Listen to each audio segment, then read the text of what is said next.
Halo guys, perkenalkan aku Della.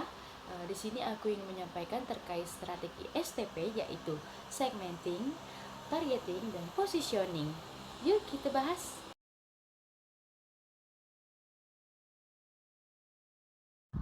Nah, sebelum itu perkenalkan saya selaku pemateri yaitu Dwita Della Ayu. Saya merupakan mahasiswa Fakultas Ekonomi dan Bisnis Universitas Tanjung Pura, Prodi Manajemen angkatan 2023.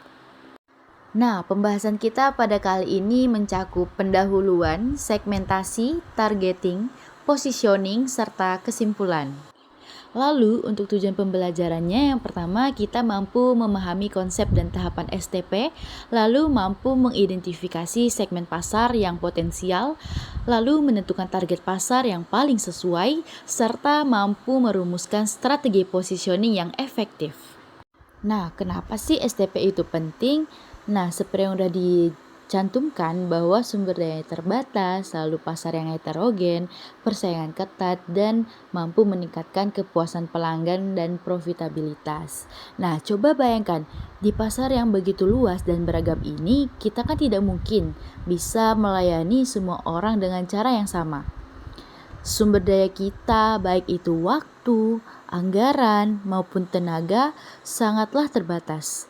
Nah, disinilah peran STP menjadi krusial.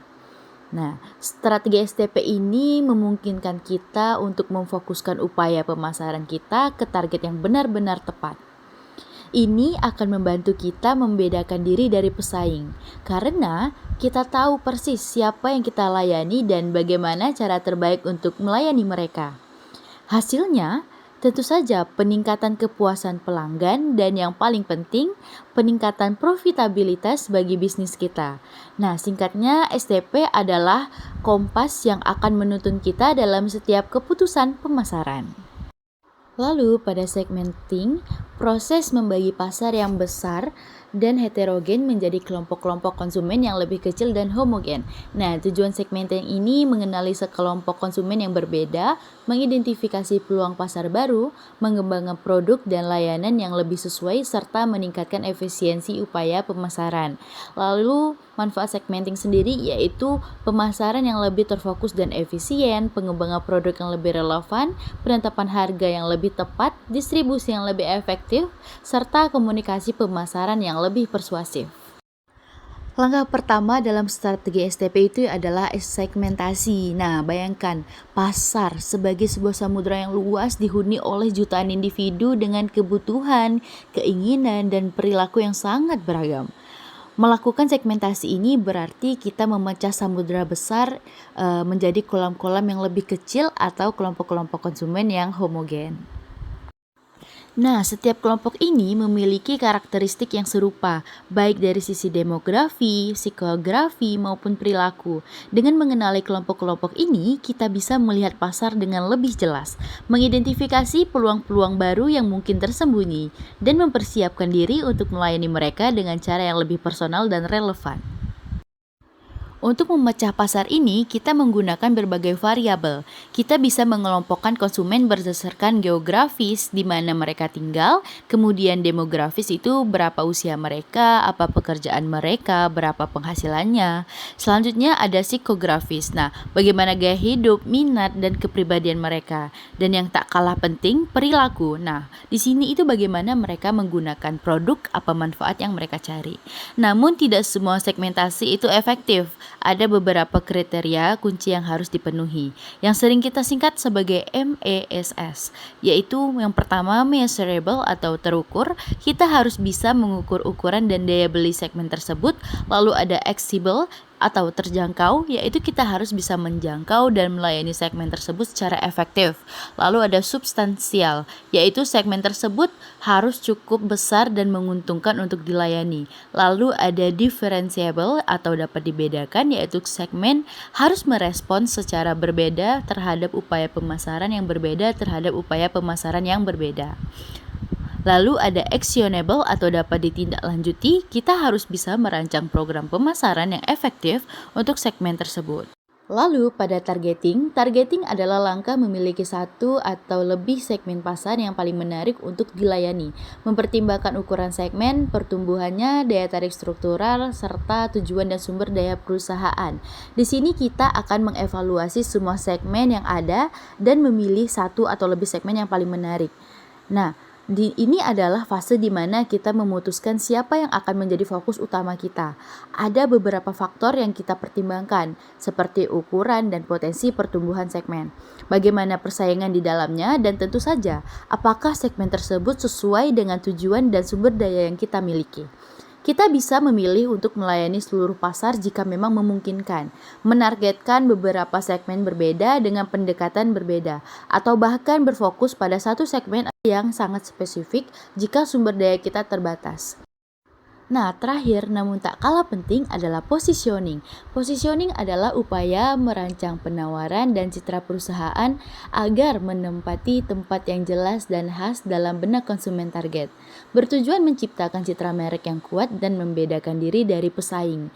Nah, setelah kita tahu siapa target kita, sekarang saatnya kita menempatkan diri di hati dan pikiran mereka. Positioning ini merupakan tentang bagaimana kita menciptakan nilai yang unik dan relevan bagi segmen yang telah kita targetkan. Tujuan utamanya adalah untuk membangun citra merek yang kuat dan positif, membedakan produk atau layanan kita secara jelas dari para pesaing, memberikan alasan yang sangat kuat bagi konsumen untuk memilih kita, dan pada akhirnya membangun persepsi nilai yang tinggi di mata mereka. Ada banyak cara untuk melakukan positioning. Kita bisa fokus pada atribut produk. Misalnya, produk kita paling cepat atau paling tahan lama. Atau pada manfaat yang ditawarkan. Produk kita membuat hidup lebih mudah. Bisa juga berdasarkan penggunaan atau pengguna tertentu. Atau bahkan dengan memposisikan diri melawan pesaing untuk menyoroti keunggulan kita. Setelah strategi kita jelas, kita akan menyerumuskannya dalam sebuah pernyataan positioning yang ringkas dan kuat. Pernyataan ini menjadi panduan internal kita, memastikan bahwa setiap komunikasi pemasaran kita konsisten dan menguatkan citra yang ingin kita bangun di benak konsumen. Ingat, konsistensi adalah kunci dalam membangun positioning yang kuat. Seperti yang sudah kita pahami sebelumnya, bahwa STP ini adalah siklus segmentasi, targeting, dan positioning yang memandu perancangan bauran pemasaran yang efektif, meningkatkan peluang keberhasilan di pasar yang kompetitif dengan fokus pada nilai bagi segmen target. Nah, strategi STP ini adalah sebuah siklus yang powerful, dimulai dari segmentasi, memahami pasar dan memecahnya, lalu dilanjutkan dengan targeting, memilih segmen yang paling menjanjikan, dan diakhiri dengan positioning, menciptakan nilai dan citra yang tak terlupakan di benak mereka. Nah, STP ini adalah fondasi yang kokoh untuk seluruh strategi pemasaran kita. Ia akan memandu kita dalam merancang produk yang tepat, menetapkan harga yang sesuai, memilih saluran distribusi yang efektif, dan membangun promosi yang persuasif. Dengan STP, kita tidak hanya bermain di pasar, tetapi kita mendominasi pasar yang telah kita pilih. Ingatlah, memahami konsumen adalah segalanya. Fokus pada nilai unik yang kita berikan dan konsistensi adalah kunci utama. Nah, sebagai contohnya yaitu produk ternama yang sangat sukses di Indonesia yaitu Indomie Goreng. Nah, Indomie Goreng ini sebuah produk mie instan dari PT Indofood CBP Sukses Makmur Tbk. Nah, segmentasi pasarnya sendiri, Indomie Goreng ini secara cerdik menargetkan segmen pasar yang sangat luas, namun dengan pemahaman mendalam tentang kebutuhan dasar dan perilaku konsumsi. Yang pertama, segmentasi demografis. Nah, usia dari anak sekolah, mahasiswa, pekerja kantoran, hingga keluarga, hampir semua rentang usia mengonsumsi Indomie. Lalu secara pendapatan, sangat cocok untuk segmen menengah ke bawah hingga menengah ke atas karena harganya yang sangat terjangkau.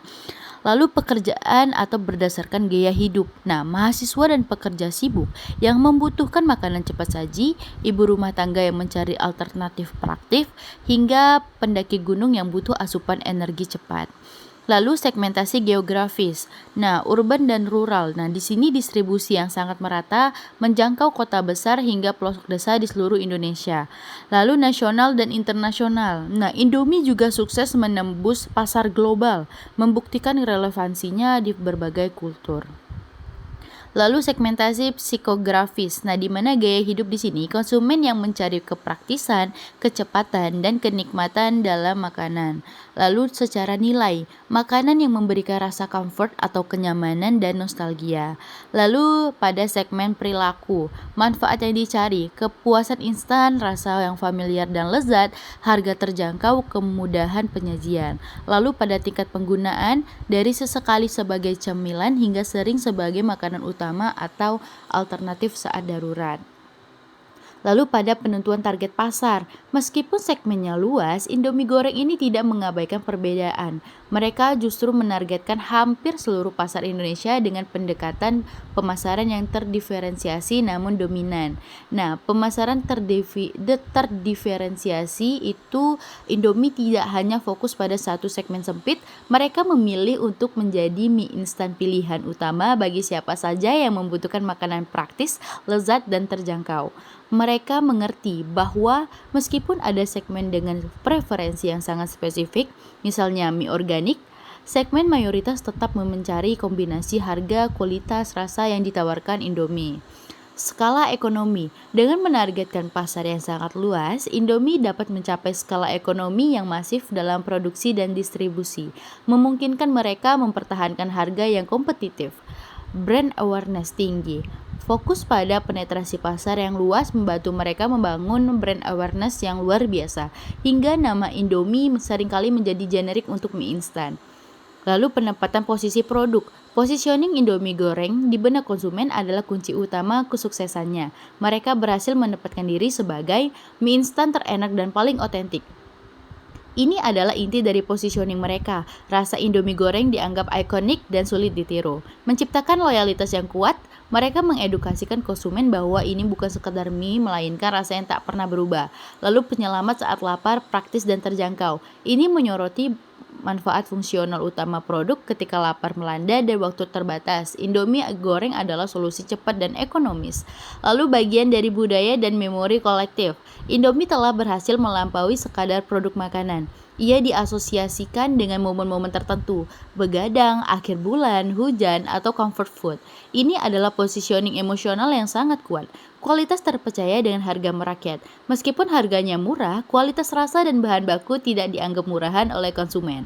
Ini menciptakan persepsi nilai yang tinggi. Bagi siapa saja yang mencari solusi makan cepat, lezat, dan ekonomis, Indomie goreng adalah mie instan ikonik yang memberikan rasa otentik dan kenikmatan instan, menjadi bagian tak terpisahkan dari momen-momen penting dalam hidup. Indomie goreng menunjukkan bahwa strategi STP yang sukses tidak selalu berarti menargetkan segmen yang sangat kecil. Terkadang, dengan pemahaman mendalam tentang kebutuhan universal dan penempatan posisi yang ikonik, sebuah merek dapat mendominasi pasar yang luas. Mereka berhasil menciptakan produk yang relevan, mudah diakses, dan memiliki citra yang sangat kuat di benak miliaran konsumen.